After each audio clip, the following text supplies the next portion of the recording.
Hello listeners, thanks for tuning in to today's podcast. In this episode we're going to talk about the often overlooked concept of investing in the long term, specifically regarding pension plans or retirement saving plans.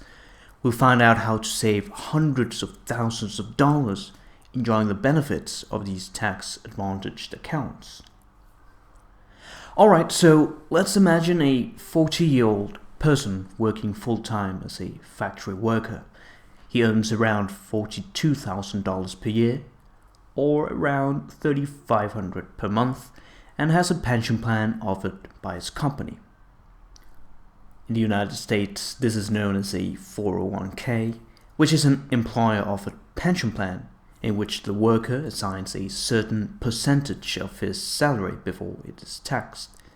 Hence why it is a tax-advantaged account. However, all the contributions are tax-deferred. That means that you'll only be taxed when you actually withdraw your money in retirement. Depending on the country you live in, the names of pension plans may differ.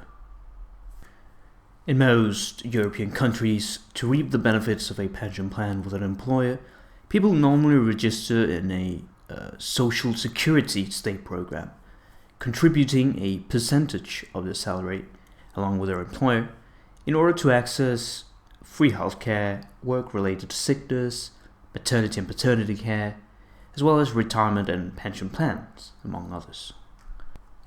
So, for the sake of simplicity and in order to avoid having to talk about every single pension plan, depending on the country you live in, we'll use the example of the American factory worker. As we were saying before, he earns around $3,500 per month and decides to take a 10% cut of his salary, $350, before it is taxed to contribute to his pension plan. That means that he invests $4,200 per year. Since the annual holiday leave in the United States is quite low and varies depending on your company, we'll not be considering it. That will simplify calculations as well. It's important to understand that even though you do not pay tax since you are assigning pre-tax dollars into your pension plan, all the contributions are tax deferred. That means that you'll only have to pay tax when the money is withdrawn in retirement. So the factory worker is happy since he knows that he's not going to pay taxes in the present moment. However, after researching and consulting with his fiscal advisor, he came upon the possibility of enrolling in a 401k employer matching. And after having a talk with his employer, they confirmed that it was possible to do so. So, this specific employer offers a 100% match on all the workers' contributions. That means that whatever the factory worker contributes to his pension plan will be matched by the employer. Since he contributes $4,200 per year, the employer should contribute the same amount. However, the employee set a limit of 3% of the factory worker's annual income to contribute. Since he earns around $42,000 per year, 3% of that is around $1,260.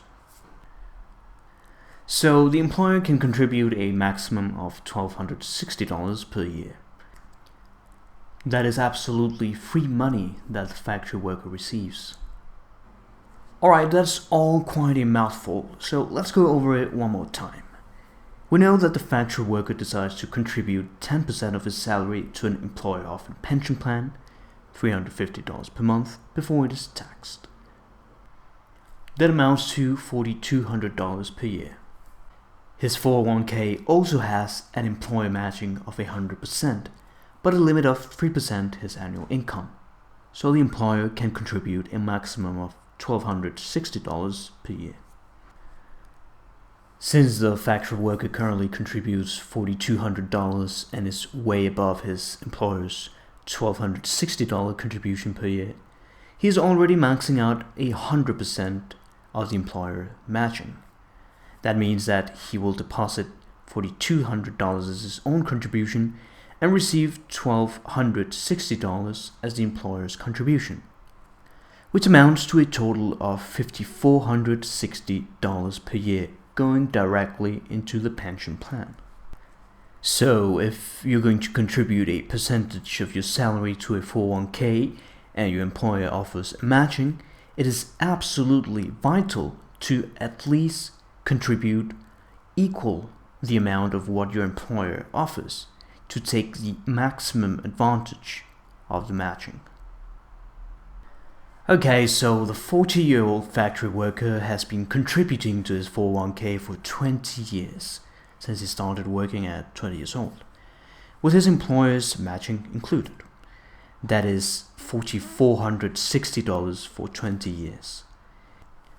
We also know that his 401k has had an average annual rate of return of 7% during those 20 years, and that his annual salary increase is 5%. Putting all these numbers into a 401k calculator, we know that his pension plan would be around $428,000. That's an extra $21,400 per year during those 20 years. But that's assuming he has a 5% annual salary increase per year over those 20 years, which is quite ambitious. Let's now assume that everything remains constant except that there's no annual salary increase to make calculations simpler. From his first contribution at 20 years old until his age of retirement of 67 years old, assuming also that he has kept contributing the same amount of money and that he hasn't taken any money out of his retirement plan or incurred in any penalties, the factory worker would have contributed around $200,000 of his own pocket money during his lifetime, and the employer around $120,000 of their money. That amounts to a total of $320,000. However, with the constant monthly contributions and an average annual rate of return of 7%, he'll be retiring with a whopping $2,320,000. That is the power of consistency and the compound effect. However, it is extremely important to understand the tax implications after you decide to officially retire and start receiving distributions from your 401k. Taxes may be as high as 1/3 of your total retirement savings, and many people forget about the tax impact and find themselves in shock, finding out that the government may be getting 1/3 of their lifetime savings. To avoid this from happening, the alternative is choosing what's called a Roth 401k. The main difference is that the traditional 401k uses your pre-tax money, while a Roth 401k uses post-tax money. A traditional 401k will put more money in your pocket now since you're lowering your taxable income by contributing pre-tax money. However, you're taxed when you decide to finally retire. With a Roth 401k, you pay taxes from your salary and then invest your tax money. This means that once you retire, you can withdraw all the money saved up for free. Also, a Roth 401k is especially attractive since in the present time, tax rates are historically very low. Depending on your salary, you'll be put in a certain tax bracket. The higher the salary, the higher the tax. Typically, those in the lower tax brackets are advised to opt for the Roth, since they pay lower taxes up front, and upon retirement, the savings are tax-free. Moreover, some companies allow employees to invest in both a traditional 401k and a Roth, allowing a tax diversification in retirement, which is a smart strategy for every saver. So if you're going to start investing, it's important to consider that if you contribute and max out too fast, you could jeopardize the company match contributions. In other words, there is a limit to how much you can contribute per year in a 401k. Presently, it is $19,000 per year as allowed by the IRS. However, if you hit that target sooner than the end of the year, you won't get your company match contributions. That means that you might end up missing on a couple of thousands of dollars of your employer's contribution that would otherwise be completely free. You also need to know that if you do have goals such as saving up to put your kids through college, launching a business, purchasing a new house or a car, you might end up regretting locking up your excess savings in that 401k since you reduce your liquidity. Also, early withdrawals is a big no-no, since it can result in a penalty of around 10%. So it's important to always put a percentage of your salary that you can afford to invest. Normally a good start is around 10%, but it differs depending on your economic situation. The biggest factor is debt. Debt is very expensive. If you have any kind of debt, credit card, mortgage, car, you should always focus on paying off debt with the highest interest rates first.